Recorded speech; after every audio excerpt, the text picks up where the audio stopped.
Hey friends, আপোনালোক সকলোকে পুনৰবাৰ স্বাগতম জনাইছো গীতুৰ পৃথিৱী চেনেলৰ অন্য এটি ভিডিঅলৈ। প্ৰথমতে সকলোকে জনাইছো নতুন বছৰৰ অলেখ শুভেচ্ছা। 2020 চনৰ সকলোবোৰ দুস্মৃতি পাহৰি আহক আমি 2021 চনটোক স্বাগতম জনাও। সকলোৱে দুগুণ উৎসাহেৰে আগবাঢ়ি যাওঁ আৰু উদযাপন কৰো ইয়াৰ প্ৰতিটো দিন। 2021 চনত পৃথিৱীখন আগতকৈও বেছি ধুনীয়া হৈ উঠক, মানুহৰ মনবোৰো ধুনীয়া হওক। সকলোৱে নিজে বিচৰা পথেৰে আগুৱাই যাওক আৰু লাভ কৰক বহুত সফলতা। সকলোৰে উন্নতি হওক তাকেই কামনা কৰি মন্দিৰত সেৱা এটি জনাই মই বছৰৰ প্ৰথম দিনটো আৰম্ভণি কৰিলোঁ।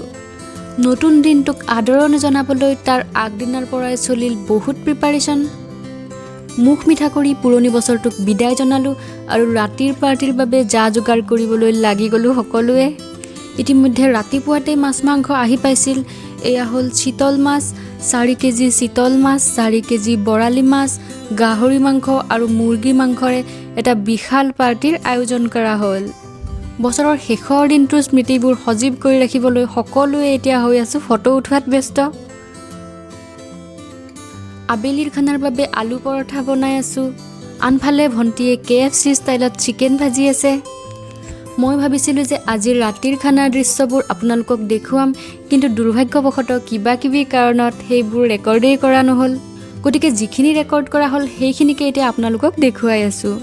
ৰুটিৰ ভিতৰত আলু, পিঁয়াজ, জলকীয়াৰ পুৰ ভৰাই ম'মৰ ষ্টাইলত পৰঠাখন বনাইছোঁ। পৰঠাখন কিন্তু মই বেলা নাই, যিহেতু বেলিলে আলুৰ পুৰবোৰ ওলাই যাব পাৰে, সেয়েহে হাতেৰে এনেদৰে দবাই পৰঠাখন বনাই লৈছোঁ।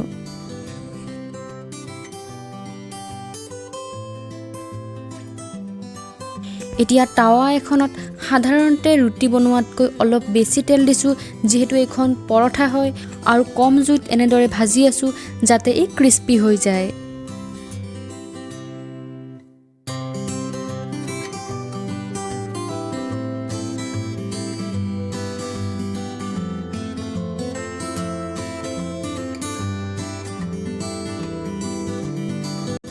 এয়া মোৰ ক্ৰিস্পি আলু পৰঠা ৰেডি হৈ গ'ল। দুয়োফালে ওলোটাই দেখুৱাইছোঁ আপোনালোকক। এয়া হ'ল মেৰিনেট কৰা চিকেন। ভণ্টিয়ে দিনতেই চিকেন মেৰিনেট কৰি থৈছিল আৰু এতিয়া তাই KFC ষ্টাইলত চিকেন ফ্ৰাই কৰিব।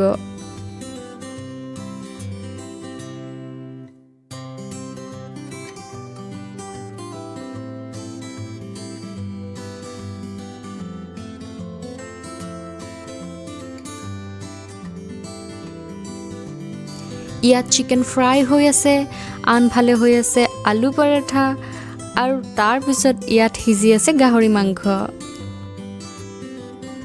চিকেনবোৰ লাহে লাহে ৰঙচুৱা হৈ আহি আছে, অৰ্থাৎ ইয়াক নমাবলৈ হৈছে। চিকেন যিহেতু ডিপ ফ্ৰাই কৰা হৈছে, সেয়েহে তেলৰ পৰা উলিয়াই ইয়াক টিচু পেপাৰত থোৱা হ'ল যাতে অতিৰিক্ত তেলবোৰ শুহি যায়। চিকেন দেখিবলৈ কেনেকুৱা হৈছে সেয়া আপোনালোকে মোক কমেণ্ট বক্সত জনাব। এইখিনিৰ বাহিৰে অন্য ৰেচিপিৰ ভিডিঅ' বনোৱা নহ'ল আৰু পিছদিনাই নতুন বছৰৰ উলহ মালহবোৰ চাবলৈ আহি গ'লোঁ শুৱালকুছি বালিচৰলৈ। ব্ৰহ্মপুত্ৰৰ পাৰৰ বহুত সুন্দৰ পৰিৱেশ। এইখন ফিল্ডত অশোকাষ্টমী অনুষ্ঠিত হয়। কিছুমানে ইয়াত টেণ্ট সাজি লৈছে আৰু নতুন বছৰৰ খানাৰ যা যোগাৰবোৰ আৰম্ভ কৰিছে। এইখন ফিল্ড পাৰ হৈ আৰু আন এখন ফিল্ড পোৱা যায়। সেই ফিল্ডখনত ইয়াতকৈও বেছি মানুহৰ সমাগম হৈছে। খানাৰ বাবে প্ৰয়োজনীয় বস্তুবোৰ মানুহবোৰে এইদৰে লৈ গৈ আছে। সকলো মানুহে এতিয়া বহুত ব্যস্ত। কোনোবাই বস্তু কঢ়িয়াইছে, কোনোবাই খেলিছে আৰু কোনোবা হৈ আছে খানা বনোৱাত বিজি, যিহেতু এতিয়া ভৰ দুপৰীয়া সময় হৈছে। খানা খোৱা ফিল্ডখনৰ পৰিসৰ অতি বিশাল। ইয়াতেই শুৱালকুছিৰ বিখ্যাত ৰাস মহোৎসৱ অনুষ্ঠিত হয়। 2020 চনৰ সাহিত্য সভাৰ মেলাবোৰো ইয়াতেই অনুষ্ঠিত হৈছিল।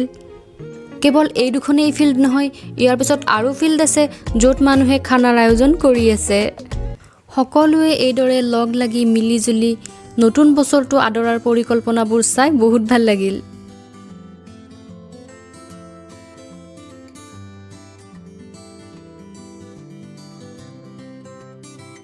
নদীৰ পাৰৰ ধুনীয়া পৰিষ্কাৰ মুকলি ঠাই, ফেৰফেৰীয়া বতাহজাক আৰু ধুনীয়া ৰ'দজাকত বহি খানা খাবলৈ কাৰনো মন নাযায় বাৰু। ঠাইখিনিৰ পৰিসৰ বহুত ডাঙৰ হোৱাৰ বাবে সৰু ল'ৰা ছোৱালীবোৰো খেলিবৰ বাবে বহুতেই সুবিধা হৈছে।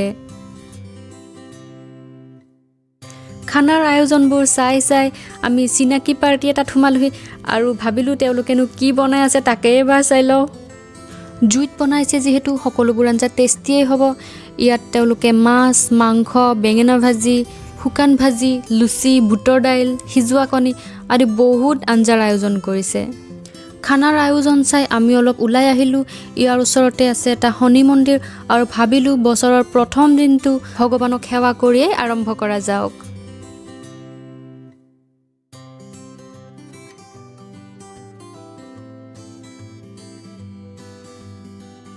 মন্দিৰত সেৱা কৰি মনটো বহুত ভাল লাগিল আৰু তাৰ পিছতে আমি ইয়ালৈ উভতি আহিলোঁ। আমি অহাৰ লগে লগে তেখেতসকলে আমাক প্ৰথমতে প্ৰসাদ খাবলৈ দিলে। প্ৰসাদ খাই শেষ হোৱাৰ পিছতে তেওঁলোকে আমাৰ বাবে লৈ আহিল ফুলা লুচি, বুটৰ দাইল আৰু সিজোৱা কণী। ঘূৰি ঘূৰি অলপ ভাগৰ লাগিছিল, সেয়েহে এনেকুৱা খানা দেখিবলৈ পাই মনটো বহুত ভাল লাগি গ'ল। তেওঁলোকৰ আতিথ্য দেখি আমাৰ সঁচাকৈ বহুত ভাল লাগিল আৰু সৰু ল'ৰা এজনক ভিডিঅ' কৰিবলৈ দি আমি কথা পাতি খোৱাত লাগি গ'লোঁ। ভোকত এইখিনি খাবলৈ পাই আমাৰ অমৃত খোৱা যেনেই লাগিল।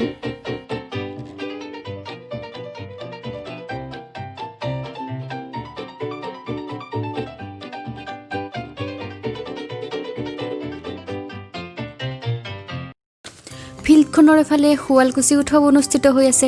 এতিয়া চলি আছে নৃত্য প্ৰতিযোগিতা। কোনোবাই আধুনিক নৃত্য, কোনোবাই বিহু নৃত্য প্ৰদৰ্শন কৰিছে। কৰোণা কালৰ বাবে বহুদিনৰ পিছতহে এনেকুৱা অনুষ্ঠান দেখাৰ সৌভাগ্য ঘটিল। বাৰু সেয়া যি কি নহওক, আবতৰত বিহু চাবলৈ পাই মনটো বৰ ৰঙীন ৰঙীন লাগিল।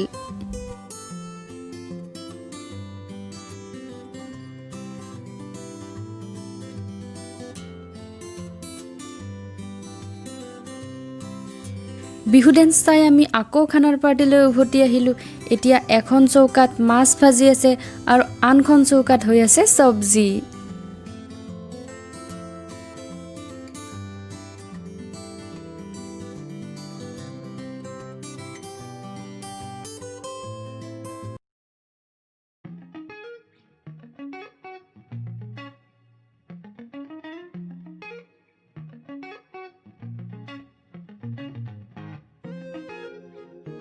এইদৰে খানাৰ আয়োজনবোৰ চলি আছে। এইফালে ঘৰত যোৱাৰ সময় হৈ আহিল। মনতে ভাবিলোঁ যে যোৱাৰ বাটটোত যিমানবোৰ খানাৰ আয়োজন চলি আছে সেই সকলোবোৰ আপোনালোকক দেখুৱাই যাওঁ।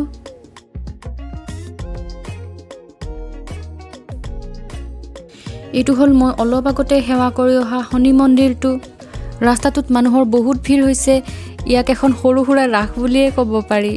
সকলোবোৰ মানুহেই নতুন বছৰৰ মাদকতাত ডুব গৈ আছে। কৰোণা মহামাৰীৰ পিছত নতুন বছৰৰ এই খানাটোৱে কিজানি সকলোৰে বাবে প্ৰথম প্ৰীতিভোজ।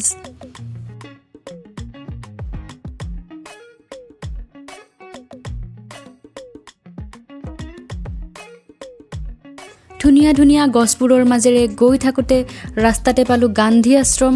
আৰু আহক আপোনালোককো আশ্ৰমখন দেখুৱাই যাওঁ। ইয়াত জাতিৰ পিতা মহামানৱ মহাত্মা গান্ধীয়ে যঁতৰত সূতা কাটি থকা এটা বিশাল প্ৰতিমূৰ্তি আছে। স্বাধীনতা আন্দোলনৰ সময়ত 1946 চনৰ 9 জানুৱাৰীত গান্ধীজীয়ে শুৱালকুছিলৈ এখন বিশাল জনসভাত অংশগ্ৰহণ কৰিবলৈ আহিছিল। তেতিয়াই তেখেতে কৈছিল যে অসমৰ শিপিনীয়ে কাপোৰত সপোন ৰচিব পাৰে। গান্ধীজীৰ শুৱালকুছি আগমন যুগমীয়া কৰি ৰাখিবলৈ এই গান্ধী আশ্ৰমখন প্ৰতিষ্ঠা কৰা হৈছে। ইয়াত গান্ধীজীৰ লগতে অন্যান্য স্বাধীনতা সংগ্ৰামীসকলৰ প্ৰতিমূৰ্তিও খোদিত কৰা হৈছে। অসম সাহিত্য সভাৰ শুৱালকুছি অধিৱেশনৰ সময়ত এই আশ্ৰমখন আকৰ্ষণৰ কেন্দ্ৰবিন্দু হৈ পৰিছিল। তেনেদৰে সজাই পৰাই ৰাখিলে এই আশ্ৰমখনে অসম টুৰিজিমৰ ক্ষেত্ৰত যথেষ্ট বৰঙণি যোগাব পাৰে বুলি ভাবিব পাৰি। ব্ৰহ্মপুত্ৰ নদীৰ পাৰতেই এই আশ্ৰমখন অৱস্থিত। ইয়াত বহুত ধুনীয়া ধুনীয়া ডাঙৰ ডাঙৰ গছ আছে আৰু গছবোৰত বহুত ধুনীয়া ধুনীয়া ছবিও অঁকা আছে। খানা খাবলৈ অহা সৰু সৰু ল'ৰাবোৰে চাইকেল চলাই ফুৰিছে আৰু কিছুমান মানুহে ব্ৰহ্মপুত্ৰ নদীৰ সৌন্দৰ্য উপভোগ কৰিবলৈ একেবাৰে নদীৰ পাৰলৈ গৈছে। মই আপোনালোকক নদীটো জুম কৰি দেখুৱাবলৈ চেষ্টা কৰিছোঁ।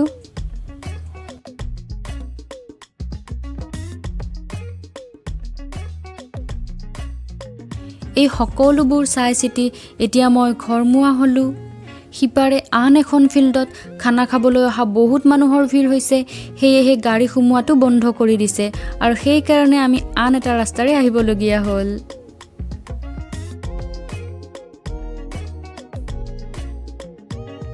ইয়াৰ পৰা ঘৰলৈ গৈ অলপ ৰেষ্ট ললোঁ আবেলি বা আৰু ভিন্দু আহিল আৰু এইবাৰ তেওঁলোকৰ লগত বেলি ডুবাৰ সৌন্দৰ্য উপভোগ কৰিবলৈ আমাৰ গাঁৱৰ ব্ৰহ্মপুত্ৰৰ পাৰত উপস্থিত হলোগৈ